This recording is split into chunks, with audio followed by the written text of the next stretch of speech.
Instituto Mexicano del Transporte. Hola, mi nombre es Ana Cecilia Cuevas Colunga, pertenezco a la Coordinación de Seguridad y Operación del Transporte del Instituto Mexicano del Transporte. Les doy la más cordial bienvenida al seminario de investigación que lleva por título Percepción de riesgo a la salud y consumo de sustancias por los operadores del autotransporte. En esta ocasión les voy a platicar acerca de la metodología para la elaboración de un instrumento de medición. Desde la psicología se emplean escalas y cuestionarios como instrumentos de medición, de tal forma que a través de un conjunto de preguntas respecto a una o más variables se puedan medir actitudes.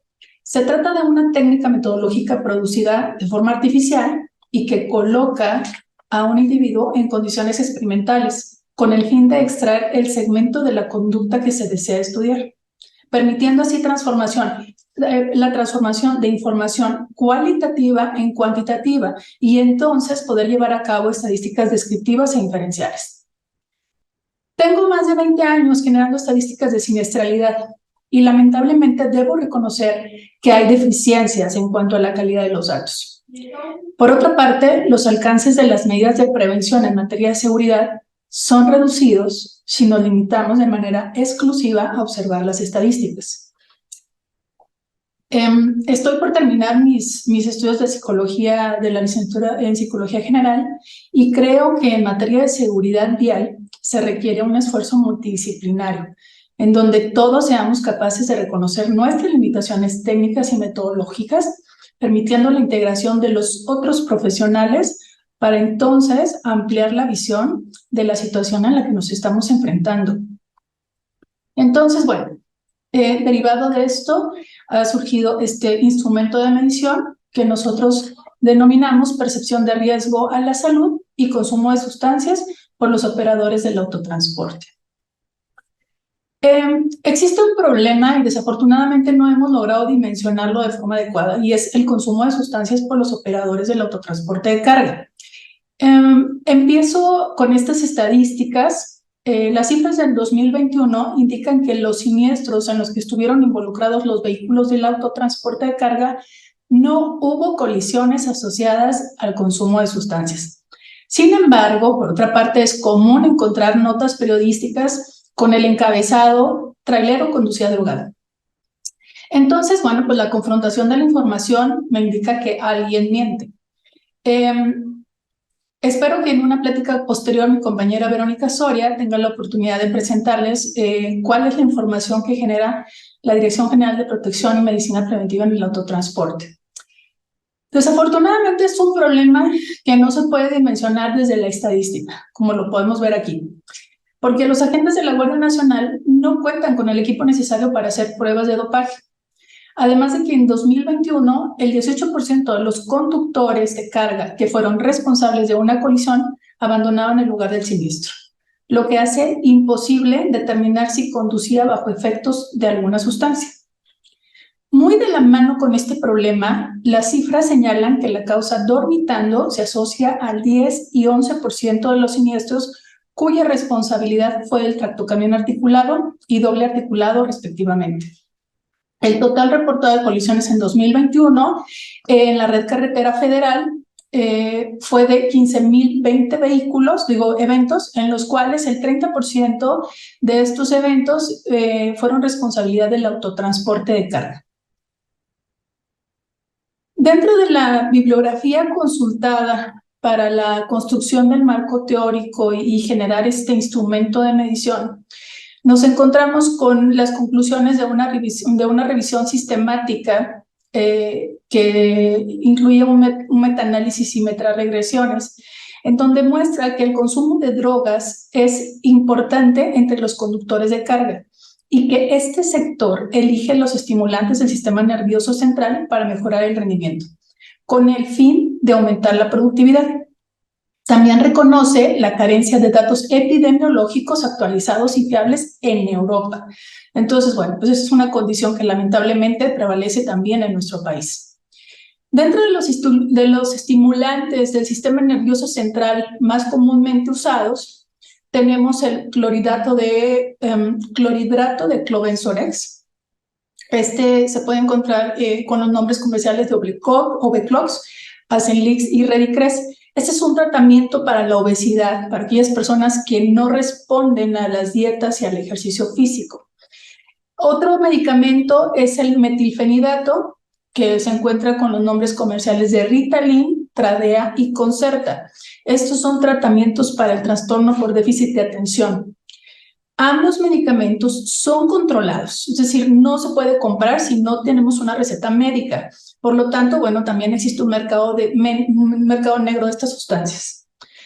La mayoría de los medicamentos psicoestimulantes lo que hacen es mantener niveles elevados de dos neurotransmisores, la noradrenalina y la dopamina, ¿sí? Ya sea que promuevan su liberación o que bloqueen la recaptación en el espacio sináptico. ¿Cuáles son las funciones, por ejemplo, de la noradrenalina? Hay modificaciones de la gestión del foco atencional. Es mucho más fácil mantener la atención. Mantenemos el estado de vigilia y la conciencia. También tiene influencia en el sistema cardiovascular, genera taquicardias y produce hipertensión. Activa la respuesta de lucha y hay un estado motivacional y energético. Y aquí lo más importante es que interactúa con el sistema de recompensas que tenemos a nivel neuronal. La dopamina, junto con el cortisol y la noradrenalina, se encargan de regular los cambios en la actividad cerebral para mantener el ciclo de sueño y vigilia. El hecho de que tengamos exceso de dopamina disponible, vamos a decirlo así, vamos a inhibir la acción de otro neurotransmisor que produce el sueño, ¿no? Entonces, pero también tener exceso de dopamina, el exceso de dopamina está relacionado con los problemas de adicción. Entonces, bueno, son condiciones serias. Podríamos asumir una postura en la cual, dejemos la responsabilidad al conductor, de la decisión al conductor de consumir o no consumir estas sustancias. Pero pues creo que como instituto estamos obligados a hacer una investigación pues que vaya un poquito más a profundidad, ¿no? Y nos dimos a la tarea de investigar cuáles serían los factores o las causas que subyacen al consumo de los psicoestimulantes por parte de los operadores del autotransporte. Bueno, entonces, bueno, tendríamos que atender cuáles son las causas que subyacen, ¿no? Y hemos identificado tres grandes factores. Uno de ellos es la parte de las condiciones laborales, que aquí lo identificamos como empresariales. Sí, aquí tenemos varias cosas, ¿no? En primer lugar, es bien sabido que los tiempos o los horarios de entrega establecidos para los productos, bueno, pues es un factor imperante, ¿no? Entonces, y eso se agrava cuando se trata de carga perecedera. Por otra parte, tenemos a los dueños de las flotillas. A ellos les conviene tener sus equipos, sus unidades de transporte, bueno, circulando la mayor parte del tiempo. Esto ha fijado o han promovido que se fijen incentivos a la productividad basados en el kilometraje promedio mensual recorrido. Entonces, bueno, pues, por esa parte tenemos el lado empresarial. Tenemos la parte normativa. Tenemos la norma 87 de la SCT que establece los tiempos de conducción y pausas para conductores de los servicios del autotransporte federal. Y dicta que un operador puede conducir hasta por 14 horas de manera continua con pausas intermedias de 30 minutos cada 5 horas. Es muy difícil que una persona pueda mantener un estado atencional óptimo para la conducción durante 14 horas. También tenemos la parte de la infraestructura. Sí, y aquí hay que mencionarlo, tenemos una deficiencia en cuanto a los paradores de descanso. Tenemos serios problemas de robo al autotransporte y los problemas relacionados con la congestión vial. Estos pueden estar ocasionados por zonas de obra, los puestos de revisión militar también ocasionan tienen efectos en la congestión. La deficiencia en la operación de algunas plazas de cobro también genera largas filas, ¿no? Entonces, todo eso coadyuva como factores que predisponen al consumo. Ahora, fíjense, analizando el tema de los incentivos económicos basados en el kilometraje, reflexionemos sobre el qué debería pasar para alcanzar el bono de productividad, que en muchas empresas está fijado entre 25,000 y 30,000 kilómetros mensuales. Considerando los tiempos de recorrido, los tiempos de conducción de la norma 87, que nos dice que se pueden conducir hasta 14 horas, y considerando que los vehículos de carga solo pueden circular, o la velocidad máxima es de 80 kilómetros por hora, entonces, en línea de máxima, un operador podría recorrer 1,120 kilómetros al día. Para llegar a los 30,000 mensuales, necesitaría trabajar 27 días al mes, manteniendo este ritmo de 14 horas diarias. Ahora, es muy complicado que todas las circunstancias se den para este escenario. En principio, porque la velocidad se debe ajustar en los entornos urbanos. Faltan los tiempos de maniobra de carga y descarga. Faltan los tiempos asociados a la congestión vial. Sin mencionar los tiempos que el operador demanda para atender la satisfacción de sus necesidades básicas. Por otro lado, resulta poco probable que un conductor pueda ser acreedor a los beneficios de productividad sin, punto número 1, exceder los límites de velocidad o sin contravenir las disposiciones de la norma 87. Entonces, pensar en este incentivo de productividad obliga o a que exceda el límite o a que conduzca por más de 14 horas.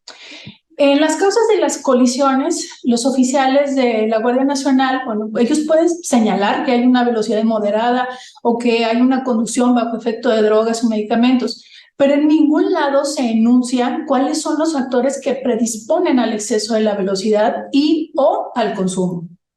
Bajo este escenario es muy complicado hacer un diagnóstico del problema, y esa es la razón por la cual se propone este cuestionario. Este cuestionario, bueno, pues es por tratarse de un tema delicado, ¿sí? En el que puede existir un cierto grado de rechazo por parte del respondiente, se abordó el consumo desde un contexto laboral, no desde la óptica de las adicciones.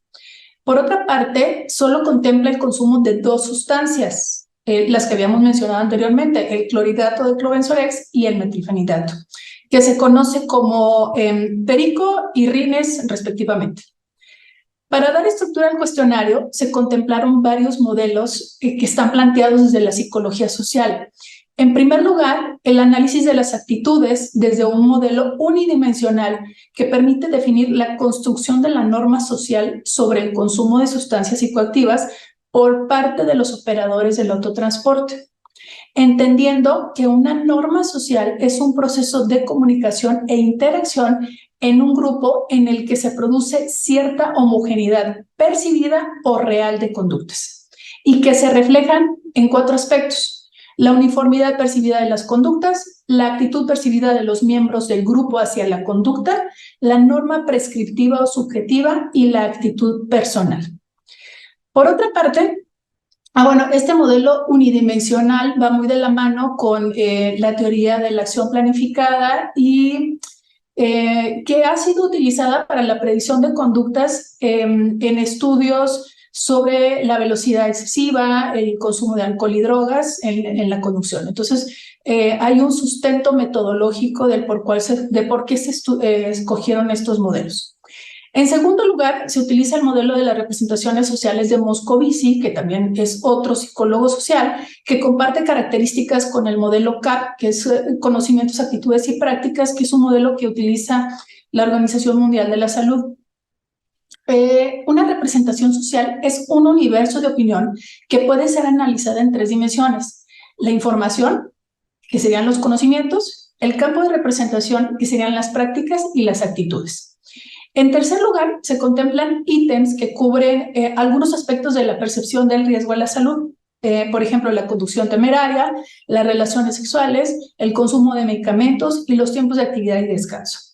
En resumen, tenemos un instrumento que evalúa 3 dimensiones: una dimensión social, laboral y de salud.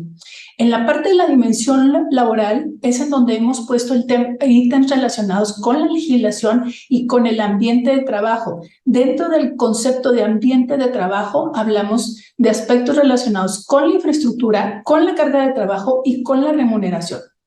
Además, hay otros ítems que están relacionados con la información general, en donde obtenemos información de edad y de escolaridad, también de las habilidades, es decir, años de experiencia, el promedio mensual de kilometraje recorrido, el tipo de licencia, tipo de vehículo, tipo de carga, y el ambiente laboral, ambiente de trabajo, en donde evaluamos la estructura de la empresa, es decir, número de unidades de transporte que tiene la empresa, porque hay factores de riesgo asociados al tamaño de la empresa, el tipo de estímulos o penalizaciones y cómo se estructura el salario del operador.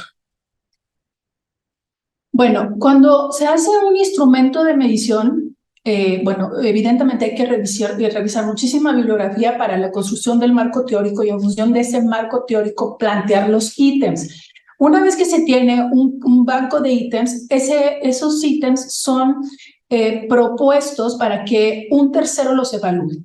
Y este instrumento este instrumento de medición está sujeto a diferentes procesos de validación. Uno de ellos es la validación de contenido. Esta validación de contenido la hicimos utilizando el juicio de expertos, así se llama.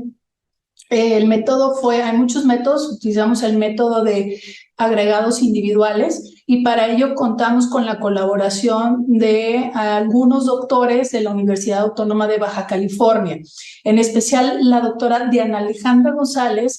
Ella estuvo trabajando en CONAPRA hace algunos años, entonces está muy relacionada con el tema y los riesgos, de detección de riesgos en la conducción.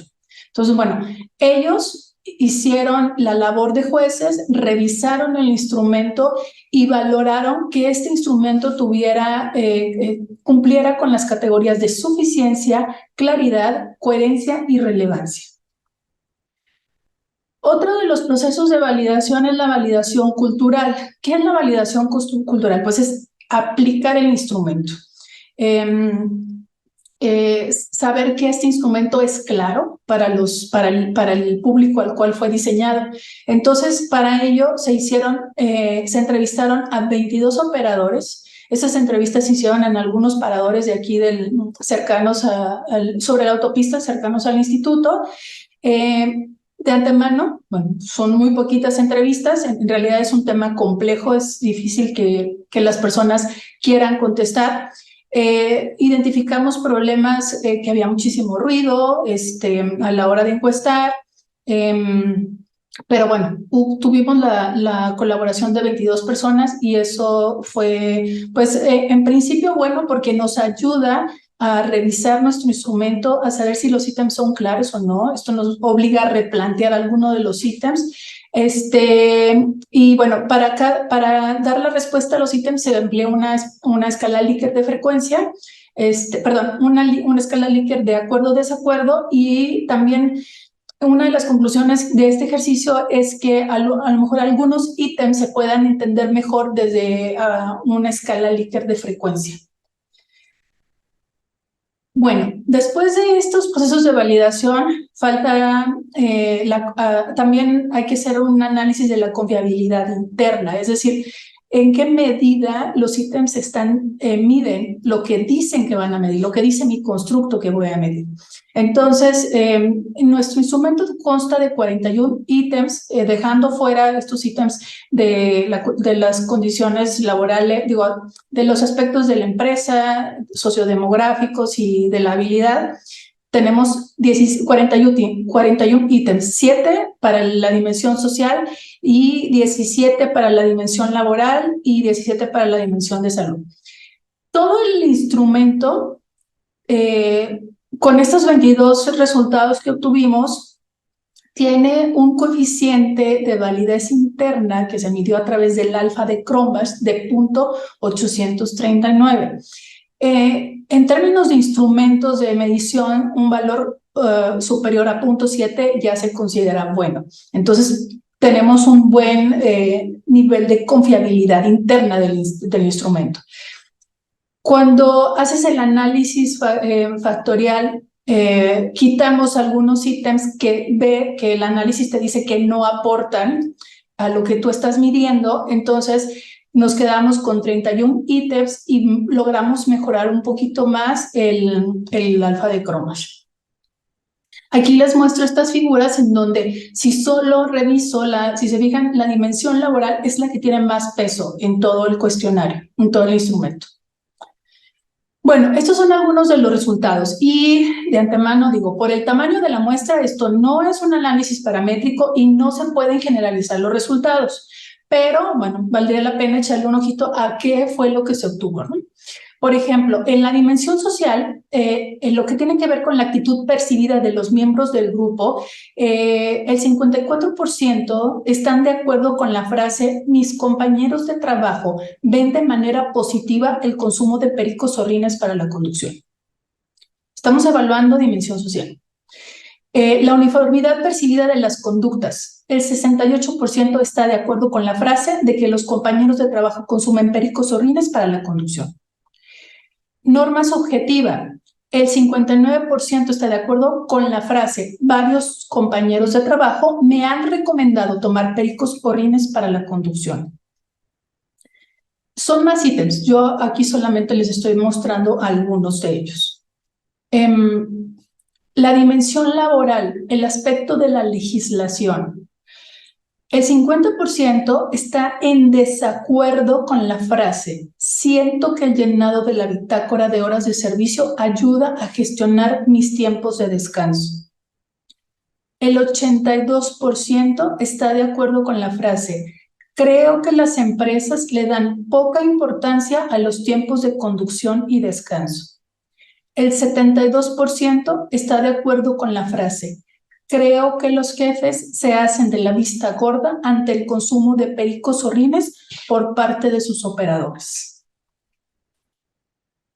Dentro de la parte de dimensión laboral, en el área de infraestructura, el 55% está de acuerdo con la frase siento que las condiciones de las carreteras predisponen al consumo de pericos zorrines. El 50% está de acuerdo con la frase por la falta de un paradero seguro donde descansar, consumo pericos zorrines. El 50% está en desacuerdo con la frase para evitar detenerme en tramos con alto índice de robo al autotransporte, consumo pericos zorrines. Esos son solo una parte de los resultados. Insisto, por el tamaño de la muestra, es un piloto lo que se hizo, no se pueden generalizar los resultados, pero bueno, pues nos da una idea de dónde estamos parados. El instrumento de medición surge como una necesidad de información para un proyecto interno. Los resultados de este ejercicio no son suficientes para un análisis paramétrico, como ya lo dije, y no se puede generalizar los resultados. Pero hoy por hoy tenemos un instrumento que hace una medición que es confiable, y eso nos lo dice el alfa de Cromash. Debido a la complejidad del tema, pensar en una muestra representativa realmente es complicado. Queda claro que el diseño de instrumentos de medición es un proceso complejo, pero permite dimensionar problemas reales de los cuales no se puede obtener información por otros medios. Por más de 20 años he trabajado en el área de seguridad vial y ahora tengo claro que no es posible atender un problema tan complejo solo desde el enfoque de la ingeniería. Existen muchos estudios desde la psicología social que han abordado temas de seguridad vial, lo que mencionaba, la teoría del comportamiento planificado y actualmente la teoría de la economía del comportamiento. Esta última estudia las tendencias emocionales y conductuales para conocer mejor los procesos de toma de decisiones y de esta forma tratar de influir en ellos. La teoría de sistemas de normas sociales nos dice que a través del lenguaje, las costumbres, las leyes, las instituciones, se crean las normas sociales. Y en consecuencia, las normas sociales marcan las pautas de acción. Y yo los invito a reflexionar cuáles son las pautas de acción que está promoviendo la norma 87. Actualmente estamos experimentando un déficit de conductores del autotransporte. En Europa y en Estados Unidos se está haciendo un ejercicio de tener dos conductores dentro del mismo vehículo. Creo que es un ejercicio que es interesante, va a obligar a que los conductores rompan ciertos paradigmas, pero creo que tiene un pronóstico positivo. Por ejemplo, en Europa el máximo de conducción diaria es de 9 horas y esto puede ser ampliable a 10 horas, pero solamente 2 veces a la semana. Nosotros tenemos una norma que nos está diciendo que pueden conducir 14 horas diarias, pero no nos pone límites de cuántos días pueden llegar a ese punto los conductores. Entonces, creo que es un tema que se tiene que tratar. Sé que hay muchos intereses de por medio, pero también si queremos promover la seguridad, creo que hay temas que se tienen que abordar. Agradezco mucho su atención. Los invito a revisar la publicación técnica 697, que es en donde están los resultados de este ejercicio. Y bueno, pues quedo atenta a cualquier comentario en mi correo electrónico, que es ccuevas@imt.mx. Muchas gracias por su atención. Instituto Mexicano del Transporte.